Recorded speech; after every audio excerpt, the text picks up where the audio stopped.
The Great Demon War occurred 1,000 years ago. One day, demonic beasts suddenly crossed the front lines and attacked humans. Humanity fought against them for their very survival. The long and endless war continued on. The land was soiled with blood. As the demonic beasts kept coming, humanity was gradually pushed into a limitation. Then a mage appeared. The mage rode on the back of a black dragon, sweeping through the battlefield and defeating the demonic beasts with beams of fire. The overwhelming mage instilled fear in the beasts as they tried to flee. Humanity praised their hero. However, the mage met a mysterious death at the very moment of victory in the Great Demon War. The chosen one, the one obsessed with strength, the one who resists the lure of corruption. I have been waiting for you with a mysterious beginning informing about a world of magic, or maybe it was a video game. Our story begins where people are on their phones welcoming a very good evening to everyone who are waiting for today's main event, the World Champion's 17th title defense match. And it's about to commence. The challenger in the blue corner, Patrick, enters the ring showing his overwhelming physique. And next in the red corner with 37 fights, 37 wins, also known as the world champion with a 100% knockout rate named Kim Jin-ho. Our MC steps his foot inside the ring. Since Kim Jin-ho hasn't been using his footwork in recent matches, Patrick speculated in an interview that he might have a leg injury. He will likely target that area today. After all, Kim Jin-ho is over 40 years old now, so he's grown too weak. If the injury is real, we might see a new champion crowned today. And just like that, the match begins. Even though Patrick is far from Jin-ho, he can feel his overwhelming presence as expected from a champion such as him. Patrick decides to attack Jin-ho's injured leg, so he goes for a tackle. He is determined to make sure that his opponent can never use that leg and fight again. He smirks as he is about to grab his leg, but to his surprise, Jin-ho predicted that, and his perfect spinning kick knocks his opponent out cold. Jin-ho speaks up. He says that this is why he doesn't use his leg since the match becomes far too easy. After the match, our MC leaves without attending the press conference. He tells the coach to contact him when the next match is scheduled to start. The coach tells Jin-ho to just take the car since the weather is unbearable. Jin-ho replies that he will just run on home because there will be a lot of traffic on the road. After hearing it, the coach shouts that the distance is 30 kilometers, but at that moment he is being cornered by the reporters. Was the rumor about Kim Jin-ho's leg injury just a planned fake? The reporters questioned. The coach sighed, thinking that he understands Jin-ho's feelings. From his debut to becoming a champion, his coach was always there every step of the way. He feels sorry for Jin-ho because until the day he retires, there won't be any opponents that can bring him joy anymore. He replies that there isn't any injury, but Kim Jin-ho took on the penalty himself. Meanwhile, Kim Jin-ho reaches his home on the 34th floor of his apartment building. Upon entering soaked and wet, he goes in to take a shower, then dries himself off and go to his gaming room, excited to start playing his PC game named Last Savior, a game with extreme difficulty, so much so that even Korean users gave up on it. But for the past 10 years, Kim Jin-ho played it every single day, training and honing his skills. Fighting strong opponents was the goal of his life, but in reality it has long faded. But here once again he can feel it. The feeling of a new challenge awaits him. So he wishes that today, he also won't be able to beat this game either. He is fighting with his enemy, the Demon King named Izar. After enjoying himself and fighting vigorously, the Demon King's health gets very low. He notices that if he plays it further, he might beat the Demon King, which he doesn't want to. He cheers for the Demon King. He tells the king to try harder. While fighting, he wonders why Izar's attack pattern is so damn simple to read today and why he can attack him so swiftly. A challenge. He started because he wanted to win, but now he is in an hilarious situation where he is afraid of winning, encouraging his enemy with words and with his hands, dazzling control. However, in the end, he beats Demon King Izar effortlessly. With this, our MC Kim Jin-ho has become a champion of two worlds. He breaks his mouse out of frustration. He cries, asking himself that whom he should fight against a bear. Suddenly, thunder strikes at his apartment and an unexpected thing occurs. First of all, he sees darkness. He is so dizzy and his whole body feels numb. He hears someone calling him with a number 218. As he opens his eyes, he sees rain. He wonders, when did he leave his home? A person with the number tag 172 tells him that he has been calling him for a long time. Who are you? Number 172, where is this? Our MC hears people saying they don't have enough time for this as they need to get out of here. Jin-ho looks around, trying to make sense of the situation. He notices a yellow flag with a familiar symbol. His mind is hazy, while number 172 starts to shake Jin-ho. He tells Jin-ho to get a grip if he doesn't want to rot in here for the rest of his life. Number 172 says that today might be their last chance to escape this miserable carry-on. Jin-ho comes back to his senses, hearing the name of this recognizable place. This place is Carry-on? He asks, while being dumbfounded. Am I dreaming? Meanwhile, everyone is running, and his friend is telling him that they don't have any time to waste. They should try to get out of this place as well. Judging by the sensations he is feeling, our MC realizes that the game, he was really inside of the game world that he was playing, and now it has become his reality. Number 172 drags Jin-ho as they both run towards the gate. Everything about this is a mystery. But first, Jin-ho thinks that he needs to get out of here, but suddenly he stops and says, "Doesn't this seem odd? If this is really Carry-on, it shouldn't be like this. This is far too ugly." His friend replies that it's happening because Director Clark isn't here because he rushed out earlier. Thus, all the prisoners got the chance to escape. Now's our chance, Jin-ho drags his subordinate behind. He thinks that the things he heard definitely make a lot of sense. But his character's instincts are raging within, telling him that he shouldn't under any circumstances step beyond this door. The door starts to open and all the prisoners think that they are finally going to be free. But at last, at that moment, Director Clark appears, cutting the arm of the first prisoner who set his foot beyond the gate. He orders his team to kill all the prisoners who got outside the gate. Each and every prisoner that makes a run for it to enter the prison in order to be safe.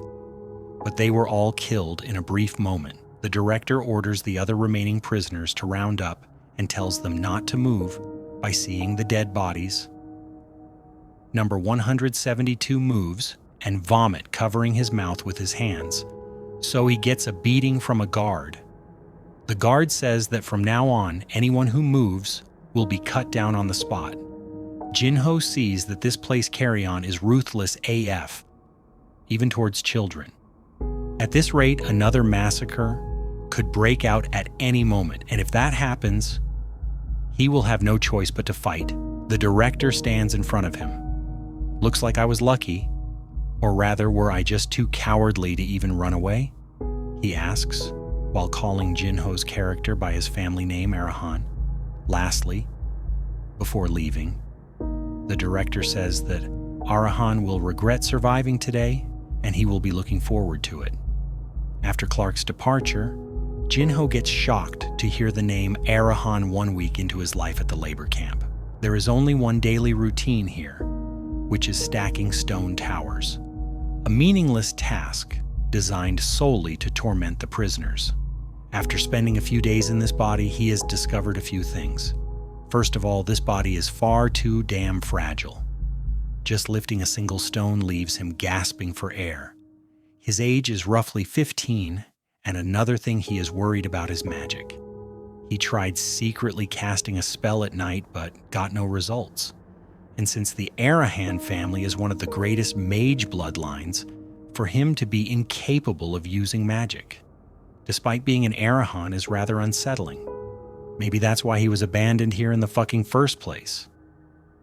Additionally, from the sideline, one of the guards is ordering him around. That aside, he is now thinking about the synchronization progress, which is now at 78%. He wonders at this rate when it will get to 100%. Sitting down while others eat, he finished his meal sighing. He thinks that he has been keeping up with his exercise since arriving here, but with meals like this, he may not make it. Today, he doesn't eat the bread and offers it to the only person he talks to. While the other prisoners go out of their way to avoid Arahan, this guy's a peculiar one. The Arahan family is an unrivaled lineage of mages.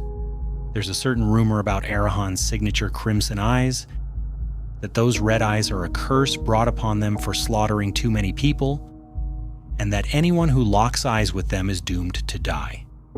He perceives that they are about the same age and they share a room. Since he has no memories from before possessing this body, he wonders why the young lad beside him is also locked up here. Presently, he is being warned by number 172 that he needs to be careful. His subordinate says that because of Arahan, the workload has increased. The other prisoners aren't too happy about it either, which explains the murderous glares he's been getting lately. Number 172 tells Arahan to especially watch out for the prisoner, number 589, who is the leader of the prisoners. They say he was quite famous in the arena. Rumor has it he got in by murdering people.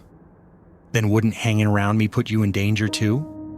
Number 172 answers, saying that still they have known each other for a while, so he can't just ignore it.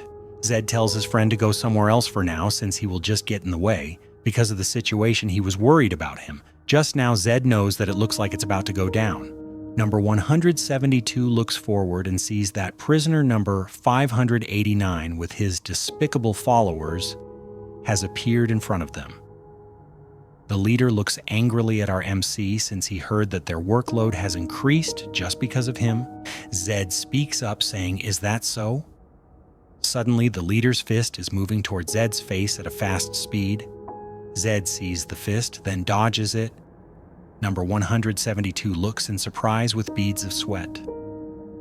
Our MC grabs his opponent by the shirt and then lands an attack to his face. Surprisingly, it doesn't work. Rather than getting a scratch, the leader didn't even flinch and took the attack head on. Instead, the leader grabs him by his shirt, then throws Zed towards the wall. A cloud of dust appears. The dust settles. While sitting on the ground, stunned by what just happened, a blue notification appears. Finally, Zed smirks, since the synchronization progress rate reaches 100% and is now completed. He gets a nice power-up and gains his previous life's body structure and skills. He does a warm-up before the big fight. He tells the leader to come at him. The leader laughs, saying, "For someone even abandoned by their own clan, what on earth is he so full of himself about?" Zed says, "Quiet down and get in here quickly, punk. Are you scared of me now?" The leader starts rushing towards our MC and says, "I'll kill you, just as you wish." Our MC readies his left leg for a kick. Firstly, our MC uses his left leg to kick the leader, but the leader blocks it. Zed uses his right leg to counterattack, which actually deals damage. And he doesn't stop there. He continuously uses his kick to overwhelm his enemy. Finally, it's a clear knockout, and he says the exact same words from as he has previously, that this is why he doesn't like to use his legs. All the other prisoners are about to attack him. Cleverly, our MC uses the leader as a hostage. He scares the crowd by saying that he may snap an arm of the leader if they don't call the guards here. So, one of the prisoners volunteers to go to the guards. Now he escapes the scenario. After some time with the situation being taken care of, number 172 praises our MC for fighting amazingly. When the hell did you learn to do that? And have you always been this tall? He asks because he thought they were the same height. Zed tells him to start lifting stones to get taller. All jokes aside, as expected, synchronization turned his real-world stats into game stats. Though compared to his real body, he is still at a child's level. A real status window appears, which he has been dying to check since earlier. His class, traits, stats, even the penalties are clearly shown by the status window. This is so cool. He sees that the amount of mana he has in his body, which is 0. Although being a mage, his mana is 0, which is quite puzzling. From number 172's perspective, it seems that Zed has lost his mind, moving his fingers mid-air, laughing to himself. While laying down, he thinks that he can't believe his character is this trash. And it's no wonder he got abandoned. Firstly, he decides to calm down and assess the situation. At least his physical stats and senses are maxed out at 100, which is a small blessing. There's a suppression penalty, but he thinks that there's no way he could fully utilize 100 stats in this scrawny body anyway, so he mustn't be worried about this for now. The penalty can likely be overcome through training, but his diet is also very poor. Also, there are a lot of traits he has never seen before, and surprisingly, every single one of them are S rank. The only ones he recognized from the game are Poison Immunity and Immortal Duelist. If his mana weren't 0, he would be an absolutely OP character. It's a cruel joke that he has Archmage's Blessing, even though his mana level is trash. Well, he decides to figure out the rest in time, since it's not like there's no way to fix the mana issue. At that moment, one of the guards announces that the numbers whom he will be calling should step outside. In light of this, he calls the numbers 114, 456, 891, and lastly, 2918. The 4 of them step outside. Who are these people? Zed asks. His friend explains that death row inmates. They're getting their final meal because before execution they get to eat whatever they want. Amidst their conversation, Zed notices that he doesn't know the name of number 172. So he asks him while introducing himself. Prisoner number 172 introduces himself as Ryu with no family, basically a street rat. Zed asks, "Do you want to go out of here?" Ryu says that he's obviously not planning to stay here and he have his reasons for leaving. Zed asks, "Oh, really? So you have, though, about planning to escape." Ryu says that the only way to exit is through the front gate, and the warden holds the fucking key. Zed suggests that they now have to take down the warden and snatch the key. Ryu says, "Are you out of your goddamn mind? The warden may be retired, but he's a 5th Circle Knight." Zed remembers that Warden Clark is the kind of knight who despises mages with passion. In the last Savior world, knights and mages are mortal enemies. As he thought about how to deal with his circumstances, Ryu suggests that they should steal it. He says that people from the streets learn to pickpocket even before they learn to manners. But the warden is always surrounded. That's why he can't do it. Zed realizes something and starts to form a plan of how they can escape from here. The next day, the sun was shining brightly. The guard announces to the prisoners that their workload for today has doubled. Some of the prisoners try to retaliate by saying that the same thing is happening many times. One of them calls the warden a bastard, and the guard holds his blade near that prisoner's throat. The guard says that he is just relaying the warden's instructions, and if they have complaints, they should take them up with him. Isn't this going too far?" the prisoner asks.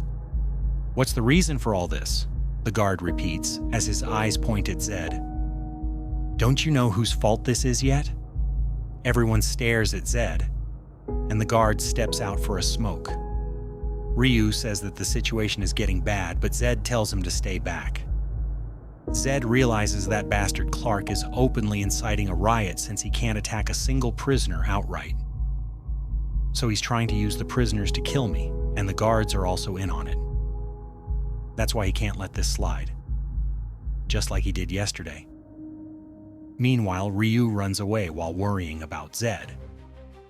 Ryu glances back. All the enraged prisoners decide to pick a fight with Zed, and everyone surrounds him and starts to attack. But Zed lands the first blow with his kick-ass legs. He knocks down his first opponent. He feels very confident as he tells them to come all at once. All the prisoners gang up and run towards Zed. Using his fists and legs, he knocks a couple of them out. One by one, he starts to knock down all of them. In the back, his friend Ryu can't fathom what he's seeing right now. Then the leader prisoner, number 589, approaches Ryu. On the contrary, Zed is fighting vigorously like a demon incarnate. Yeah, this is it. The thrill of dodging an attack and the electrifying sensation of landing a clean hit. Yep. This is the feeling that got him addicted to martial arts. He just wants to taste this satisfying feeling more and more with a devilish grin. At that time, prisoner 245 uses his foot to draw Zed's attention. He tells Zed to stop this while holding Ryu hostage. He states that friends are precious right, but their threatening backfires. As the inmate grip Ryu, Zed tells them that they have made a great mistake. While the leader has Ryu in a chokehold, the tall man stands in front of Zed ready to start the fight. Zed says, "You pieces of trash, I'll get you for this." The big guy strangles Ryu, and the tall white dude takes in front with a dagger. The man tells Zed that he should be honored to fight him as an outcast of Arahan with no mana. Saying this, the man jumped to attack. Zed uses his swift movements and get out of there. The attack lands on the ground. The man gets confused to see that Zed has escaped, but as he looks back, he gets shocked to see Zed had already knocked out his buddy and rescued Ryu. The man panics and asks Zed what did he do and if he used magic. Zed replies that he didn't use any magic. Zed then uses his fast movements and rushes towards the guy. The man is mesmerized to see the amazing moves of Zed. Zed then kicks him in the neck and sends the man flying to the ground. At that time, Warden Clark comes and calls for Zed. As Zed stands in front of him, he asks Zed to explain this. At that time, Ryu comes running and tells them that Zed is the victim here. Those guys attacked first and tried to kill him. And what Zed did was self-defense. Clark then looks at the fallen inmates and asks Zed if he had unlocked his mana.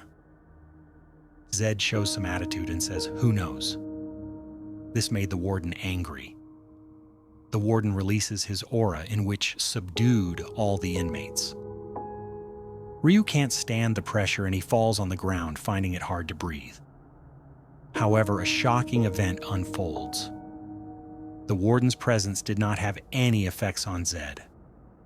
It made Zed wonder what's going on, and as an inmate, wouldn't be able to withstand the presence of a Fifth Circle Knight. In that instant, a blue panel appears. It says that due to the trait of noble soul of the champion, the suppression has been resisted. Seeing this, Zed smiles and got the answer of this question. With a big smile, he sees that this trait of his will help him resist any mental effects. He finds this an overpowered skill, but this thing is justified as in his past life when he was at the pinnacle of the martial arts world. So there is no way a mere Fifth Circle Knight can intimidate him. Clark is shocked to see Zed is fine even without releasing any mana. He gets furious and increases his aura. The ground cracks and everyone is crawling in the ground. But due to the S-rank trait, Zed is unharmed.